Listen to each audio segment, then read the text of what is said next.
Lectura del Santo Evangelio según San Lucas. Los padres de Jesús solían ir cada año a Jerusalén para las festividades de la Pascua. Cuando el niño cumplió 12 años, fueron a la fiesta según la costumbre. Pasados aquellos días se volvieron, pero el niño Jesús se quedó en Jerusalén sin que sus padres lo supieran. Creyendo que iba en la caravana, hicieron un día de camino. Entonces lo buscaron y al no encontrarlo, regresaron a Jerusalén en su busca. Al tercer día lo encontraron en el templo sentado en medio de los doctores, escuchándolos y haciéndoles preguntas. Todos los que lo oían se admiraban de su inteligencia y de sus respuestas. Al verlo sus padres, se quedaron atónitos y su madre le dijo: «Hijo mío, ¿por qué te has portado así con nosotros? Tu padre y yo te hemos estado buscando llenos de angustia». Él les respondió: «¿Por qué me andaban buscando? ¿No sabían que debo ocuparme en las cosas de mi padre?». Ellos no entendieron la respuesta que les dio.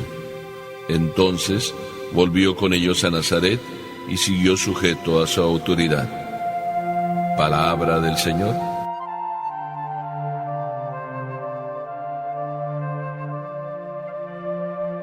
De tal palo, tal astilla. Es una frase que se dice por ahí muy seguido, pero también he escuchado esa otra frase: detrás de un gran hombre siempre hay un grande papá o una grande mamá. Es el caso, por ejemplo, de San Juan Bosco. San Juan Bosco, un hombre maravilloso, un santo de esos para andar por casa, un santo de los nuestros, un santo actual. Un santo que se dedicó a entregarse a los adolescentes, a rescatarlos, dedicado y entregado a buscar amigos y a rescatarlos. Pues alguien dijo: ¡qué gran hombre! Y otro respondió: detrás de este gran hombre hay una grande mujer. Esa era Mamá Margarita. Detrás de un hombre también hay un grande papá. Ese es el caso de Jesús. Detrás de él una grande mamá, la Virgen María. Y detrás de él un grande papá, San José, a quien hoy estamos celebrando. Grandes papás, porque el Evangelio de hoy así nos lo dice. San Lucas es siempre así, nada más dice las cosas como que no las quiere decir, pero las dice. Y dice que los papás no solo eran unos grandes cumplidores de la ley, sino además unos grandes testigos.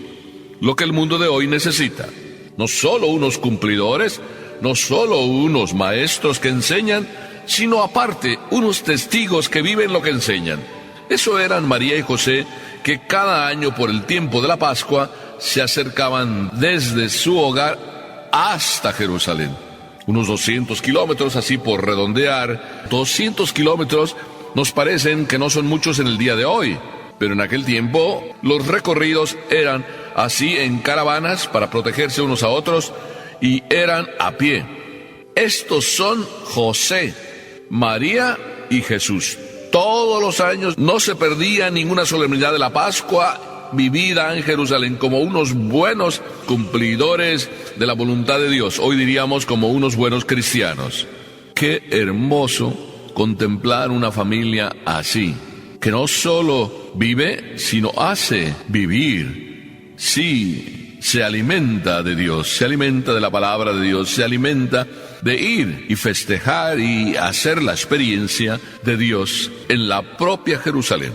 Por eso qué hermoso vivir y tener unos papás así. Me encanta que Jesús los tuviera, y me encanta que Jesús nos los haya dejado como nuestros papás, no solo papás adoptivos, sino nuestros papás en la fe, María y José. Pero resulta que no solo eran cumplidores, no solo eran testigos, sino además, dice el Evangelio, ahora nos referimos a Jesús, que Jesús resulta que hace su primera escapadita. Ya hace de las suyas Jesús. Y sin embargo, la maravilla que vemos hacer a Jesús es que a sus 12 años, también él se mete en su clase de religión, vamos a decir así, a profundizar su fe. Es decir, no es simplemente uno que eso en el ambiente, por tradición, va viviendo su fe. Él va a frecuentar la escuela donde los maestros ahí en Jerusalén enseñaban. Se mete en la escuela de ellos siendo un jovencito de 12 años. Y no solo se pone a escuchar, se pone a preguntar. Y en eso que escucha y en eso que pregunta, los pone a prueba a los mismos maestros. ¿Cuántas veces los discípulos, y eso aprendamos nosotros también, son mejores que sus maestros? ¿Cuántas veces los discípulos ponen al maestro en jaque? Le sacan los colores, como los hijos sacan los colores a los papás. Este discípulo no era como los demás. Era Jesús. No era simplemente el hijo de José o el hijo de María. Era un superdiscípulo, el Hijo de Dios. Ellos no lo sabían, pero sin embargo, sí estaban atónitos y sorprendidos ante las preguntas, también ante las respuestas que él daba. ¿Una escapada? ¿Así lo podemos pensar? ¿Una travesura de Jesús? O más bien, un momento en que él se siente seguro de estar haciendo lo que Papá Dios le pide, se siente seguro de estar en la escuela, no solo aprendiendo, sino también enseñando con su ejemplo. Y sin embargo, sus papás, que no creen que él haga así las travesuras, confiaron en él, como siempre se confiaba cuando se va en caravana o cuando iban en caravana. Así de que pensaron que iba con alguno de los familiares. Y ahí tenemos la tercera lección, de unos papás responsables. Es decir, unos papás que no simplemente después de un día y que no lo encuentran, que no se queda a dormir con ellos, después de un día así, pues podrían pensar, bueno, pues va con los familiares, total, pues la caravana y los días de caravana son largos, ya vendrá por aquí, Jesús es muy noble, Jesús es muy obediente, pero los papás eran responsables. Una lección más de estos papás para nosotros papás: la responsabilidad de nunca dejar a nuestros hijos así a la deriva, aunque sepamos que son responsables. Nunca perder nuestra responsabilidad delante de la responsabilidad de nuestros hijos. Nuestros hijos son responsables, pero también nosotros tenemos que serlo y serlo siempre. María, al encontrar a Jesús después de 3 días, se cuestiona y lo cuestiona. Nos hubieras avisado, hijo, que ya van 3 días y no te encontrábamos. Jesús, si fuera un niño moderno, a lo mejor podría decir, pero no tenía el celular conmigo, o el celular se descompuso, o se le acabó la pila, como a veces dicen los niños de hoy. Jesús era un niño de aquel tiempo. No tenía celular. Simplemente estaba en la escuela, aprendiendo y poniendo en jaque a sus propios maestros. Estaba haciendo lo que le tocaba hacer, obedecer. Si los papás lo llevaban a Jerusalén para vivir, y no solo vivir, sino experimentar y hacer la experiencia de Dios, él estaba en los caminos de su Padre, no solo aprendiendo, sino enseñando también la experiencia que él tenía de su Padre, la experiencia de Dios.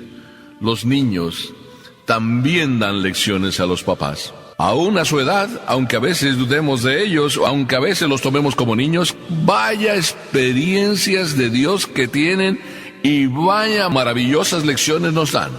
A veces los niños, pues le dicen a su mami, oye mami, ¿no vamos a rezar?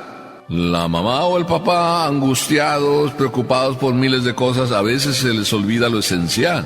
Y aquel niño le dijo a su mami, mami, ¿no vamos a rezar? Ya nos vamos a ir a la cama. O aquella otra niña que la llevaban a operar, y entonces el doctor dijo, pues ahora te vamos a tener que dormir antes de que te operemos. Y entonces la niña, pues si me van a dormir, entonces déjenme rezar, que yo siempre rezo antes de ir a dormir. Y se puso ahí de rodillas en la sala de operaciones y empezó a rezar, porque ya iba a irse a dormir. Qué lección maravillosa para los doctores, para las enfermeras. Estos son los niños que tienen su experiencia de Dios. Este es Jesús, que está transmitiendo su experiencia de Dios, que es Dios, y que está cuestionando a estos doctores y maestros. Y todo eso lo está viendo María y José. Y José y María, atónitos, admirados, sorprendidos. No es que el orgullo les entrara como para decir ahí delante de los maestros, este es nuestro hijo, como a veces nosotros hacemos, este es nuestro hijo, claro. María no entró en ese juego de la vanidad ni ese juego de la soberbia y el orgullo. María simplemente en su sencillez, igual que José, le dijeron: hijo, pero ¿por qué haces eso con nosotros y nos dejas así sin avisarnos? Pero dio la respuesta del millón, la respuesta ejemplar. ¿Por qué me andan buscando? ¿No saben que debo ocuparme en las cosas de mi padre? Casi podíamos decir, si fuera un niño rebelde como a veces lo somos nosotros, Jesús quizá hubiera respondido: ¿pero ustedes tienen la culpa? Ustedes me han dicho que esto es muy importante, estar en las cosas de Dios. Me quedé haciendo las cosas de Papá Dios. Inclusive si fuera muy rebelde Jesús, hubiera dicho: pero ustedes no me avisaron cuándo nos íbamos a regresar. Jesús simplemente dice: estoy en las cosas de mi Padre. ¿Ustedes no sabían que debo estar ahí? Y María, en su sencillez también, y José, callaron. Y ese silencio de María, silencio meditativo, qué ejemplo de mamá. Ese silencio de José también, qué ejemplo de papá, llevó a Jesús a lo que tenía que hacer y a lo que siempre hizo Jesús: obedecer.